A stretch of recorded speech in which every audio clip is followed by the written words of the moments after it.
Hello everyone, welcome to my new video. সকাল সকাল dark fantasy দিয়ে সকালটা শুরু করলাম। আগের দিন কিনেছিলাম, তো তারপরে কিছু সময় বাদে নায়কা থেকে একটা পার্সেল চলে এলো। এই পার্সেলে আমি এই ঘর সোপের থেকে তিনটের যে কম্বোটা সেটা অর্ডার করেছি। খুব তাড়াতাড়ি তোমাদের সাথে আমি রিভিউটা শেয়ার করব। বিকেলবেলায় বৃষ্টি পড়ছিল, তাই কুট্টুসকে নিয়ে আর বেরোয়নি। ওকে ওর ঠাম্মির কাছে রেখে গেছিলাম, আর আমরা চলে গেলাম জুডিওতে।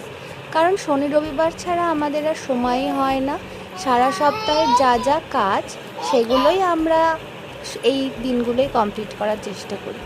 তো ওখানে গেছিলাম কিছু ড্রেসের কালেকশন যদি ভালো লাগে তাই নেব বলে, কিন্তু তেমন একটা ভালো লাগেনি।